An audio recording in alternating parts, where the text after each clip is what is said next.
This is the Constabulary Communication Network, lifting our standards through communication.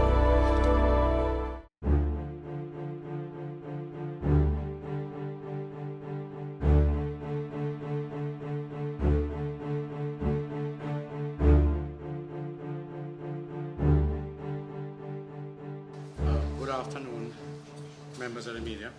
Let me, on behalf of the Constabulary, welcome you to this press conference. I would like to apologize on behalf of the force for the sudden change of venue. We had an officers' conference still going on at Police Officers Club. Didn't finish on time, so we had to change a big venue. So I beg pardon for that. The agenda is a very simple one. The Commissioner will speak, and then we'll have question and answers. So without much ado, I ask the Commissioner to speak. Sir. Thank you very much. Good afternoon, ladies and gentlemen, and I must join Carl in apologizing for the sudden change in venue for this press brief, but I'm happy that you were able to adjust as quickly as we needed you to. I want to use the occasion to give you what would be our quarterly update on crime, the crime situation in Jamaica.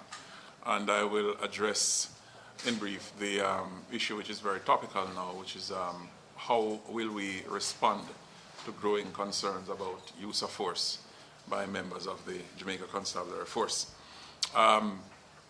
We've completed the first 3 months of this year with significant reductions in the 7 categories of serious crimes, which would be murder, shooting, robbery, sexual assaults, larceny, breaking offenses. And we're seeing increases in only 2 categories. Murders, which has increased by 12%, and that is about 30 cases. And we have a slight increase as well in larceny, simple larceny, which is theft of property which can be transported. We started the year with a spike in murders in the first week of January, close to 40 murders. We have still, since then, instituted some measures which have significantly contained that situation. So though the first week of January recorded 40 murders, the weeks of March are averaging under 15 murder. In fact, we completed the month of March with the lowest murder count for any single month in the last 9 years. So what that is saying is that we have arrested the runaway situation. The strategies that we are pursuing have been having the desired effect. The weekly trend in murders, if we are able to hold it, would see us falling back in line with our targets and hopefully achieving some reductions in this current calendar year. Of great significance also is the sharp decline in sexual offenses. These are rapes and carnal abuse. Rapes are down by 24%, carnal abuse down by 51%. These are significant drops in the kinds of sexual assaults which are mostly carried out against our females and young girls in the society. We have shown significant improvement as well in our seizure of illegal firearms from criminal hands. Year to date, we have seized over 138 illegal firearms, which compares to 122 for the same period last year. And we have so far seized over 1,400 rounds of assorted ammunition. Of great significance as well is the fact that we are year to date recording fewer fatal shooting incidents by the police than we did for the same time last year. Year to date, we have recorded 56 fatal shootings. Last year, up to the end of March, that number was 60. And last year, we actually completed the calendar year with 69 fewer fatal shooting incidents than the previous year. Despite these decreases, though, the figures are still very high, the crime figures.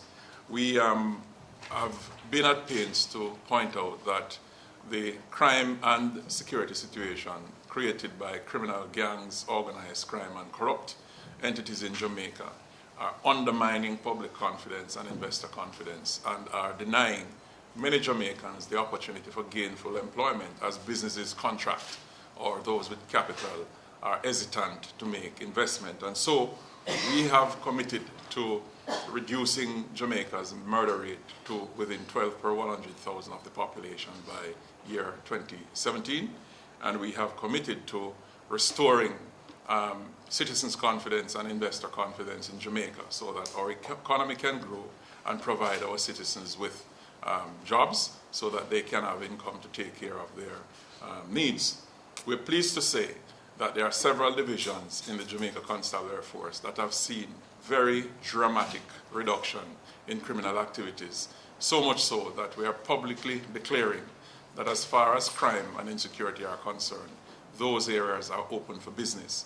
And I can speak of the divisions in the corporate area as examples. The Kingston Central Division, using one in particular, which have averaged over 100 murders per year in the recent past. It completed last year with under 20 murders. Year to date, that division has recorded 3 murders, and the divisional commander and his team have assured us that they will work relentlessly to keep the murders in that division in single digit this year. This is a trend which has been replicated across the corporate area divisions. In fact, the corporate divisions have moved from a state where they were accounting for over 70% of all violent crimes to somewhere in the region of about 30% now. We would like to appeal to individuals with capital to invest to look seriously at Kingston. We have contributed, we have done our part, and the city is open for business, and we are giving public assurance that we will continue to maintain the levels of policing, presence, and operations in downtown Kingston so that we can restore investor confidence and protect commerce for those who wish to invest in commercial activities.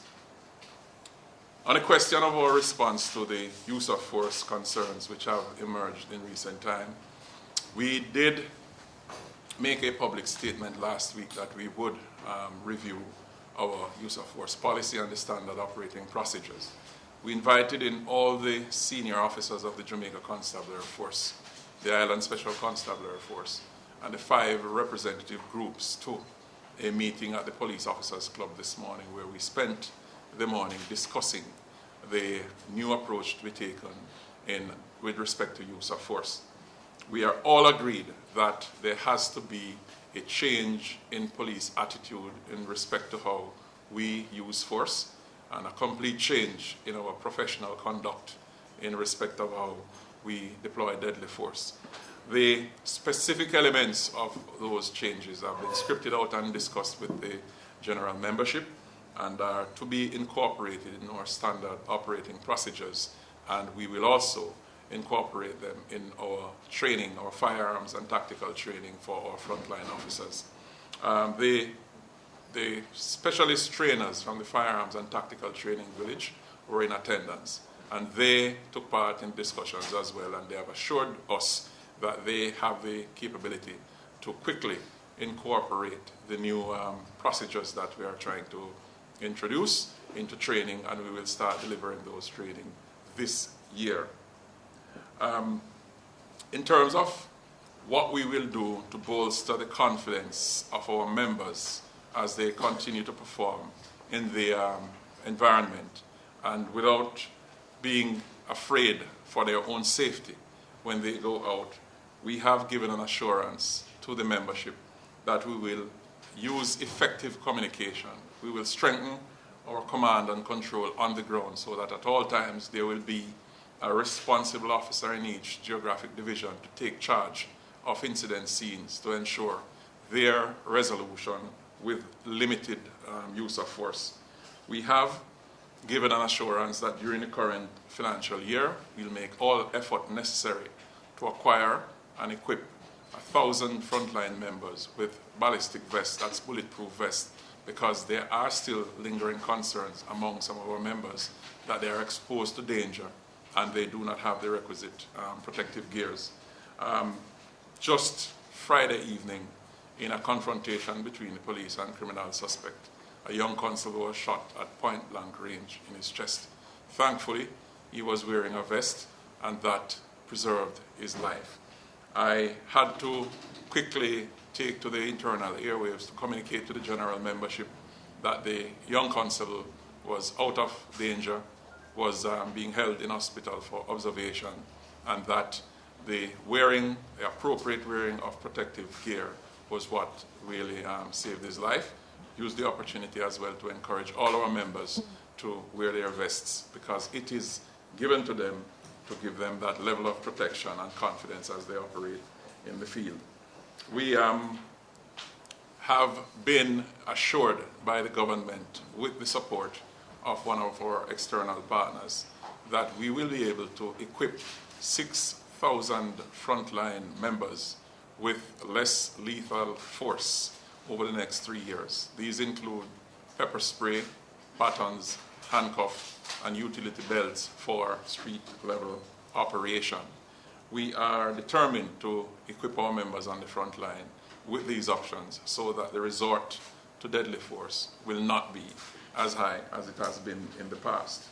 We are in serious discussions with the government for the build-out of CCTV systems in many of our crime hotspots and in built-up areas as a measure of ensuring the safety and security of the physical environment and enabling the police to capture evidence of criminal activities on the streets to support effective criminal investigations.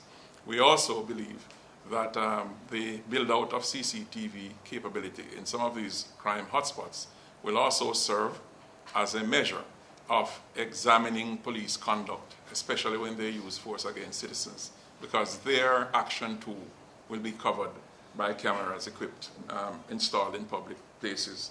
We have started discussions as well with the Minister of National Security about the deployment of shot spotter technology in some of our crime hotspots and in some areas that are plagued by criminal gang violence. Our minister has been shown a demonstration of the effectiveness of this capability in other jurisdictions. We have looked at it in several places. It has a record of significantly reducing gun crimes and gunfire in the range of 40 to 60% in some areas where it has been used. We believe if this capability is built out in many of our crime-prone communities, they could immediately and significantly enhance public security. They could allow the police easier detection of gunfire and gun crime. They would enable the police to find where victims of gun violence are quickly so that we can rush them to hospital where their lives can be sustained. And they will also make the operating environment much safer for our law enforcement officers so that they will not have as many occasions to resort to use of force. Other critical capabilities such as force mobility have been discussed with our minister, and I'm aware of a very serious effort which is being made to increase force mobility so that whenever our members are called or dispatched to scenes of crime, we can assure the first responders of ready backup coverage from other patrols so that they do not have to take on any significant gun challenge on their own and therefore do not put their lives or the lives of others in jeopardy. And the final comment I want to make is that we have been in discussion with the ministry about the creation of observation posts in some of the very volatile communities that have been marginalized by gang violence, because in those areas where we have been able to establish presence and maintain it on a 24 hours basis, we have managed to see significant reduction in criminal activities such as shootings and murders. And there has been restoration of citizen confidence. Citizens are moving back into some communities that they had abandoned previously because of gang violence. And in one community in particular, where the population was over 300, it was depopulated, coming in the region of about 40 residents. Since we established permanent presence inside there, residents are coming back and they're applauding the police for the presence, the security and stability which has been brought to their community. In another community in Spanish Town, I was told recently by a gentleman that in the last 3 months, they have not had one report of gunfire in that space. There has been no killings done by criminals, and the police have had no need whatsoever to shoot any criminal suspect in those areas. So we are promoting this idea of the observation post or temporary post in the crime-plagued communities as one of the measures which, if we are able to build it out in a number of areas, we can begin to see long-term sustainable security and stability in some of these communities. As Carl indicated, I was asked to speak briefly to you, and I am open to a few questions which you may wish to ask. Thank you very much. Yeah. We would learn from lessons of the past. There are camera systems now that are very, very durable, shock resistant, bullet resistant, and therefore if we are going to invest or invite others to invest in these, we can provide guidance as to the kind of equipment which may be installed, and sometimes it's not so much the type of equipment, but where they are installed so that they are out of the reach of vandals. We achieve those results in Kingston and wherever else in Jamaica because we are focusing on dismantling the gangs and organized crime. The gangs are responsible for the abnormal levels of criminal activities in any part of Jamaica. In downtown Kingston, there were very significant criminal gangs that controlled the community. They battled for control of market space, that is the extortion protection racket. They were involved in robbery and other such matters. Since we have been able to remove those gangs and their leadership and pacify others, we are able to restore that amount of security and stability to the corporate area. You mentioned Clarendon. Clarendon has had a significant drop in criminal activities in the last 2 years as well because of a focus on the gangs. St. Catherine North, even though they have not reached the level as yet where we want them to go, they too are achieving significant successes against the gangs. Montego Bay, they had significant successes against the gangs. Last year we saw a reduction in murders and shootings. There's a surge in criminal gang activities in the early part of the year. But as you are well aware, we have launched certain major coordinated operations against the key gangs, the actors, mainly those involved in the lottery scam. We have made well over 60 significant arrests in the last couple of weeks. We have seized millions, hundreds of millions of dollars worth of real estate, high-end motor vehicles, and cash. And we are determined to continue going after these criminal organizations until we can take the profit out of crime and force them to go and seek other forms of engagement. There are 3 types of gangs that we are dealing with in Jamaica. The very small, loosely structured, petty criminal gangs. We refer to them as first-generation gangs. They form overnight, and they can be dismantled in one police operation. That number fluctuates. So it could be 200 this month, and then next month it could be 250, depending on how many groups of young men acquire a gun and decide to start engaging in some criminal activities for profit on a sustainable basis. The number to look at really, though, are the second-generation and third-generation gangs. These are the gangsters who are actually businessmen. They are criminal business people. They are involved in enterprise crime, such as drug trafficking, gun smuggling, extortion, protection racket, large-scale fraud and robberies, kidnappings for ransom, and contract killings. Those gangs were listed somewhere in the region of about 30 to 60 last year. And a significant percentage of them were seriously impacted by our counter-gang strategy, because they are the ones that you really want to focus on. In fact, in many cases, it's the second and third generation gangs that co-opt the first generation gangs into criminal activities and use them as practice. So when you significantly impact the enterprise type gangs, you're also disrupting the activities of the low-level street gangs. We are trying to impact, first of all, the minds of our members, the attitude towards use of force. We did say a week or two ago that we are appealing to members now to elevate the standard of care for the safety of criminal suspects and civilians to the same level that they apply for their own safety. That's a very new and different approach to considering use of force, because normally people try to protect themselves first and then look out for others. And we are saying whatever steps you consider appropriate to protect your own life, apply those measures to protect the lives of criminal suspects or innocent bystanders. That's one. The second thing is that we are promoting greater use of less lethal force by our members. That is to say, we are insisting that any member going on duty on the front line is equipped with less lethal force as far as is practicable. We have deployed some 2,000 pepper spray to the front line in the last year. We are insisting that they transfer from member to member so that at all times when members are on the front line, they have those less lethal options. We are promoting the idea of expressing an intent to an armed suspect to use force against him if he refuses to disarm as an option to the use of force against the individual, which is to say you train a gun on an individual, you warn the person to drop a weapon and walk away from it.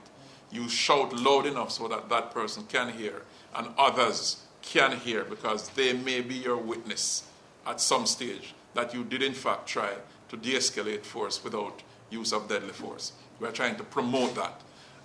That is very tricky because sometimes you alert an armed individual to your presence and your position, and they can use that to their advantage to shoot you. But we are promoting it nonetheless, and in doing so we are encouraging our members, whenever they are under attack, seek cover, make yourself and your position safe, and then appeal to the individual to disarm peacefully. We are promoting in barricaded situation or where suspects are holed up in vehicles or they are continuing to direct gunfire at our members. We're promoting the tactic of firing warning shot as an escalation of force, but stopping short of direct firing at an individual. There are individuals, criminal suspects who are armed, who will take this as sufficient of a warning that their firepower is no match to that of the policemen, and therefore will disarm or put down their weapon and surrender peacefully. We are promoting the idea of containment of a scene, calling for backup and using other discomfort methods of extracting people from whether it's vehicles or barricaded environment without the firing of shots. And all of these new tactics, we are going to be ensuring that people are trained and retrained. We're using the control room as an instrument to guide and remind every member of the requirements for restraint in the use of force. Whenever members are being dispatched to crime scenes or incident scenes nowadays through police control, it is now routine that a reminder is broadcast on the radio net about the requirement for restraint in the use of deadly force. There are provisions for sanctions, and indeed sanctions have been applied to individuals. In fact, we took a very radical approach late last year when we declared that we will not accept any explanation of an accidental discharge of a weapon, because there is a rule which says that no weapon should be carried routinely with a round in the breech. So even in those instances where policemen accidentally shoot themselves or their colleagues, we are not treating it as accident anymore. We are treating it as negligence in the handling of weapons, which is a breach of force policy, and we take disciplinary action against them. And we have done many of those cases. As to whether we have held any senior officer responsible for the conduct of juniors in terms of how they use weapons, that depends on whether the senior officer had any obligation at the scene of the incident which he or she did not discharge. Now, if we don't have that evidence, we can't take any action against the members. What we're doing, though, in this new arrangement that we have been discussing with the officers, we have shift commanders on every division. And we have given instructions now through police control that every shift commander, when he takes up duty, should be reminded by police control that he is now going to be held accountable for the use of force by all members under the shift in the shift that he's working with. By this we mean we're not removing from the individual officer the need to exercise judgment in the use of force if his life is in danger or the life of someone else is in danger. But we are going to hold the shift commander accountable for ensuring, one, that members were briefed before they are deployed on duty. Two, that they are appropriately armed. Three, that they are wearing protective gears. Four, that whenever they are dispatched on any assignment, be it armed or unarmed assignment, they are reminded of their obligation to exercise duty of care. And fifth, that we are holding them accountable for failing to report any observed or apparent excesses in terms of our members' use of force. We can't go beyond that. No, absolutely not. No objections whatsoever. Some persons asked questions for clarification. Some of them even made suggestions as to how we could strengthen the policy and refine the SOPs for broad-based understanding and acceptance. Shot spotter technology is a kind of a web-based system which, when deployed in certain communities, has sensors, can detect acoustics, gunshots in particular, and can then blast that out on a map, an electronic map in a control room, indicating exactly where it took place and the exact time where it took place. It also have the capability to do an audit trail in terms of the time it occurred, the number of shots fired, and may even give an indication as to the caliber of weapons being used. So what it does in the first instance, it provides the police with ready coordinates so that they can move swiftly in less time now to the scene of a shooting. The advantages being that they could apprehend the suspects right after the shooting. Or if victims are shot and lying on the ground, they could find them quickly and rush them off to hospital so that their lives can be preserved. It could also indicate if it's a police criminal confrontation, depending on how the acoustics about the sound, the caliber of weapons are captured, it could indicate which weapons were fired first, whether it's police weapon or weapons in the possession of offenders. It also can enable us to determine where exactly shootings took place, because there are many occasions when you get a count of the location where a shooting took place, and the investigation can't really confirm that, especially when you get reports from civilians. There are many individuals who turn up at hospital saying that they were walking home and just felt a burning sensation, and they turn up at hospital. But a lot of these persons actually shoot themselves playing with guns, or they are shot by their own cronies, and it's just a way of covering up their criminal activities. So it actually enables the police to get to the truth about shooting incidents, and therefore enhances response time, investigations, and it protects the officers too when there are conflicting accounts about how certain activities occurred. It is one of the things that we are considering.